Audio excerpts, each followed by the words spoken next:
Hi friends, ఎప్పుడైనా మనము అవుట్డోర్కి వెళ్ళినప్పుడు అక్కడ మనకి సీనరీస్ కానీ మన ఫొటోస్ కానీ కొన్ని బీభత్సంగా సెట్ అవుతాయి. సో అలాంటి ఫొటోస్ని మన ఫ్రెండ్స్కి షేర్ చేస్తుంటాం.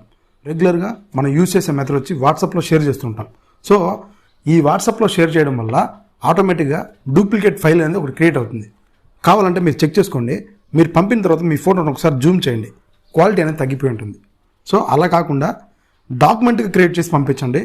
ఆటోమేటిక్గా మీ ఫోటో అనేది ఫుల్ క్వాలిటీతో ఫుల్ క్లారిటీతో ఉంటుంది. సో ఎలాగనేది ఇప్పుడు చూద్దాం.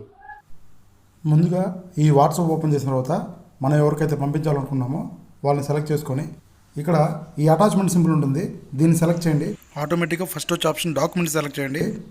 పైన ఈ 3 డాట్స్ని క్లిక్ చేయగానే మనకి మన మొబైల్లో ఉన్న ఫొటోస్ ఓపెన్ అవుతాయి. మీకు నచ్చిన ఫోటోని సెలెక్ట్ చేసుకోండి. ఆటోమేటిక్గా సెండ్ ఆప్షన్ ప్రెస్ చేయండి. ఫోటో యొక్క క్వాలిటీని సెండ్ చేసిన తర్వాత ఒకసారి, సెండ్ చేయకముందు ఒకసారి ఆ ఫోటో క్వాలిటీని ఒకసారి జూమ్ చేసుకున్న తర్వాత ఏది పర్ఫెక్ట్ అనేది మీకు అర్థమవుతుంది. ఈ వీడియో నచ్చితే లైక్ చేయండి ఫ్రెండ్స్.